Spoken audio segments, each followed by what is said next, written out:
Film की शुरुआत ऊंचे बर्फ से ढके पहाड़ों से होती है, जहां हम एक खुशमिजाज कपल बेकी और उसके पति डैन को देखते हैं। ये दोनों अभी अभी शादी के बंधन में बंधे थे और अपनी नई जिंदगी में बेहद खुश थे। उन्हें पहाड़ों पर चढ़ने का बहुत शौक था, इतना कि इसे उनके लिए जुनून कहा जा सकता है। इसी जुनून ने उन्हें हमेशा खतरनाक और कठिन क्षेत्रों में खींचा। उनके साथ बेकी की सबसे अच्छी दोस्त हंटर भी थी, जिसे हमेशा से जोखिम उठाने और एडवेंचर का मजा लेने का शौक रहा था। ये तीनों हर बार अपने लिए नया और रोमांचक खतरा ढूंढते थे। एक दिन ये सभी पहाड़ों पर चढ़ाई कर रहे थे। अचानक डैन का हाथ एक पक्षी के घोंसले से टकरा गया। घबराकर पक्षी उड़ गया और डैन का संतुलन बिगड़ गया। वो रस्सी से लटक गया और चाहकर भी ऊपर नहीं चढ़ सकता था। बेकी और हंटर पूरी ताकत लगाकर उसे बचाने की कोशिश करती हैं, लेकिन कोई उपाय काम नहीं आता। कुछ ही समय बाद डैन नीचे गिरकर मर जाता है। इसके बाद कहानी 1 साल आगे बढ़ती है। बेकी अभी भी अपने पति की मौत के गम में डूबी हुई थी। वो अब भी अपने पास डैन की राख रखे हुए थी। दुख और अकेलेपन के कारण वो शराब की आदी बन चुकी थी और उसकी जिंदगी पूरी तरह से अस्त व्यस्त हो गई थी। बेकी के माता पिता उसकी ये हालत देखकर बेहद परेशान थे, इसलिए उन्होंने काफी समय बाद उसकी सबसे अच्छी दोस्त हंटर को बुलाया। हंटर पहले भी बेकी और डैन के साथ पहाड़ों पर चढ़ाई किया करती थी। 1 साल बाद हंटर फिर से बेकी से मिलती है और कहती है, चलो ना हम फिर से कहीं चढ़ाई करें, यही हमारा शौक था, मेरे साथ चलो, तुम्हें अच्छा लगेगा। हंटर उसे रेगिस्तान में स्थित एक बहुत पुराना 2000 फीट ऊंचा टावर दिखाती है और कहती है, तुम मेरे साथ वहां चलो। टावर के सबसे ऊपर जाकर डैन की राख हवा में बिखेर दो, तुम्हें सुकून मिलेगा और डैन की आत्मा को भी शांति मिलेगी। बेकी इस बारे में बहुत सोचती है। आखिरकार वो हंटर के साथ जाने का फैसला करती है। दोनों अपने एडवेंचर पर निकल पड़ती हैं। रास्ते में वो खूब मस्ती करती हैं, अपनी हंसी मजाक करती हैं और फोन पर वीडियो बनाती हैं। लेकिन इस दौरान उनकी थोड़ी सी लापरवाही का खतरनाक परिणाम होने ही वाला था। एक तेज रफ्तार ट्रक उनकी कार के पास से गुजर रहा था और टकराने ही वाला था, लेकिन वो समय रहते अपनी कार रोक लेती हैं और राहत की सांस लेती हैं कि वो बच गई हैं। बेकी और हंटर हादसे से बचकर आगे बढ़ती हैं और आखिरकार अपनी मंजिल की ओर पहुंचती हैं।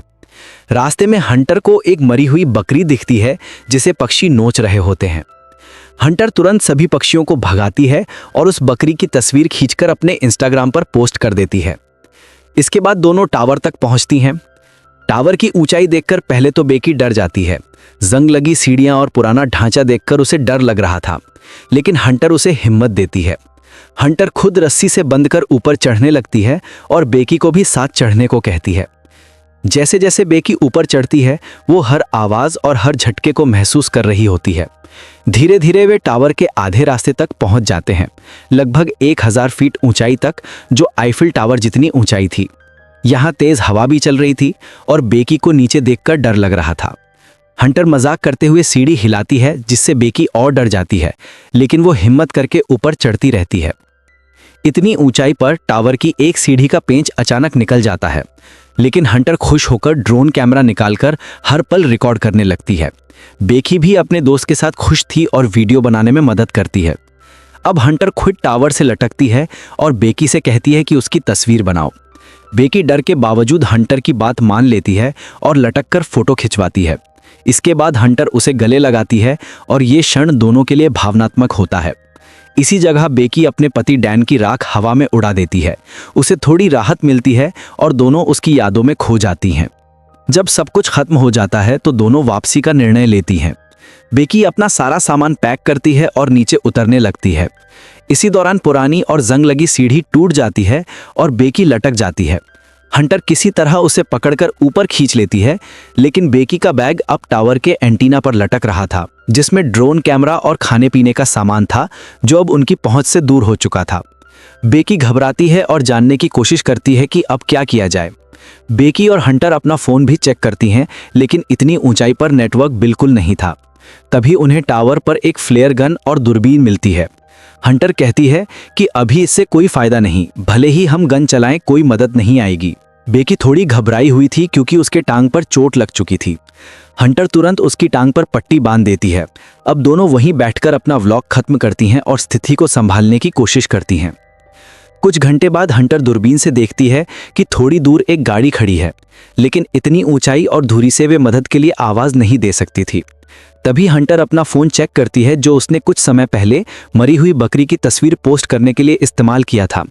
इस पोस्ट पर लाइक और कमेंट आने लगे थे, मतलब अब जमीन पर नेटवर्क मौजूद था। अब हंटर मदद के लिए एक संदेश लिखती है और उसे अपनी आईडी पर पोस्ट कर देती है। वो फोन को रस्सी से बांधकर थोड़ा नीचे लटकाती है ताकि नेटवर्क आ सके और पोस्ट भेजा जा सके, लेकिन अभी भी नेटवर्क नहीं आता और मैसेज पोस्ट नहीं हो पाता। अब हंटर खुद नीचे झुककर फोन को भेजने का फैसला करती है। पहले वो फोन को अपनी जुराब में रखती है, फिर अपने जूते में, ताकि फोन जमीन पर गिरकर न टूटे। इसके बाद वो फोन को नीचे फेंक देती है और अब नेटवर्क आ जाता है, जिससे उसका संदेश जमीन तक पहुंच जाता है। हंटर दूरबीन से देखती है कि जमीन पर एक आदमी और उसका कुत्ता है जो अपने फोन पर किसी से बात कर रहे थे। बेकी अपना जूता फेंक देती है ताकि आदमी कुछ नोटिस करे, लेकिन वो कोई ध्यान नहीं देता और चला जाता है।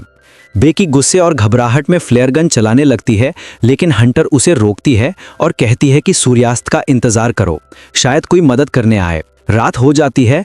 बेकी अपना समय व्यतीत करने के लिए पुरानी वीडियो देखती है और नोटिस करती है कि हंटर उसे और उसके पति डैन को अजीब नज़रों से देख रही थी। तभी हंटर उसे फ्लेयर गन चलाने को कहती है और अपने फ़ोन की लाइट को इधर उधर हिलाने लगती है। तभी ज़मीन पर मौजूद लोग उन्हें देख लेते हैं, लेकिन उनकी मदद नहीं करते। असल में वो इतनी ऊंचाई पर थे कि आदमी उन्हें सही से देख नहीं पा रहा था और अपनी गाड़ी लेकर भाग गए। रात में सोने की कोशिश करते समय हंटर नीचे गिरने वाली थी, लेकिन बेकी उसे बचा लेती है। तभी बेकी उसके टांग पर बना टैटू देखती है जिस पर 143 लिखा हुआ था। ये वही नंबर था जिसे डैन हमेशा आई लव यू के जवाब में कहता था। इस पल बेकी को समझ में आ जाता है कि हंटर और डैन के बीच में कुछ अजीब सा रिश्ता था। अब बेकी को अचानक समझ में आ जाता है कि उसके पति डैन और उसकी दोस्त हंटर के बीच में भी कुछ खास रिश्ता था।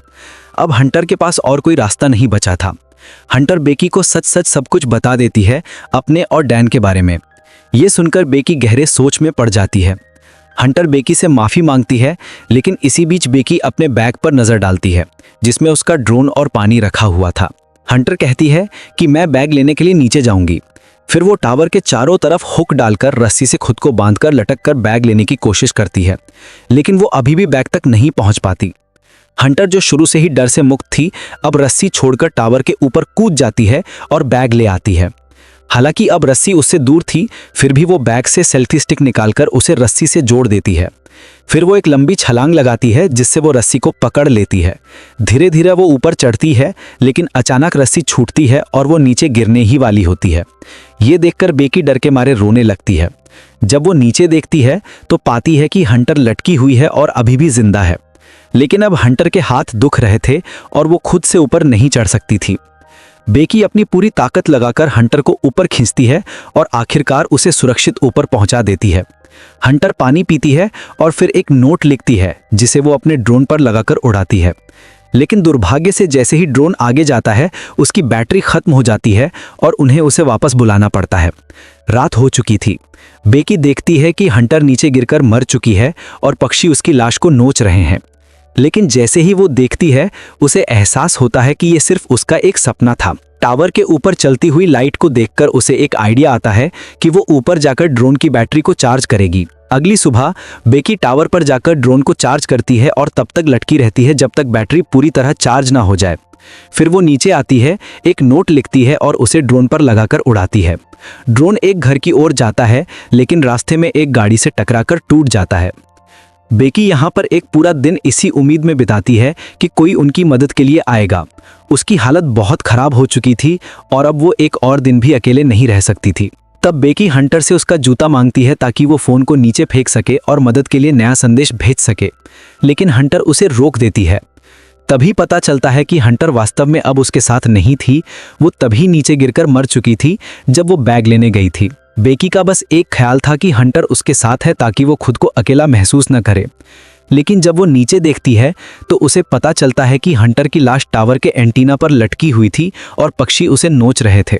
ये दृश्य देखकर बेकी टूट जाती है और जोर जोर से रोने लगती है। वो अपने माता पिता के लिए एक आखिरी संदेश रिकॉर्ड करती है, एक अंतिम संदेश, क्योंकि अब उसे ये भी उम्मीद नहीं थी कि वो खुद बच पाएगी। सुबह होती है और एक दिन और बीत जाता है। इसी दौरान एक पक्षी उसके टांग पर निकले हुए खून को देखकर उस पर हमला करने लगता है। भूख और डर से बेकी अपने आप को बचाने के लिए उस पक्षी की गर्दन तोड़ देती है और उसे खा लेती है। ये दिखाता है कि वो अत्यधिक भूख और कठिन परिस्थिति में भी जीवित रहने के लिए संघर्ष कर रही थी। पक्षी को खाने के बाद उसे नई ऊर्जा और ताकत मिलती है। दूसरी ओर उसके माता पिता अपनी बेटी के लिए बेहद चिंतित थे और हर संभव कोशिश कर रहे थे ये पता लगाने की कि उनकी बेटी कहाँ पर है। अब बेकी हिम्मत जुटाती है और नीचे उतरती है। वो उसी जगह जाती है जहां हंटर की लाश टावर के एंटीना पर लटकी हुई थी। अपने फ़ोन को हंटर के जूते में चिपकाकर वो कहती है सॉरी हंटर, और फ़ोन को सुरक्षित नीचे फेंक देती है ताकि उसका संदेश उसके माता पिता तक पहुंच जाए। कुछ समय बाद उसके माता पिता टावर के पास पहुंचते हैं। जैसे ही वे हंटर की लाश देखते हैं जिसे पुलिस ले जा रही थी, उन्हें लगता है कि उनकी बेटी मर गई है। लेकिन तभी बेकी जोर से उन्हें आवाज़ देती है। जब उसके माता पिता अपनी बेटी को जीवित देखते हैं तो वो राहत की सांस लेते हैं।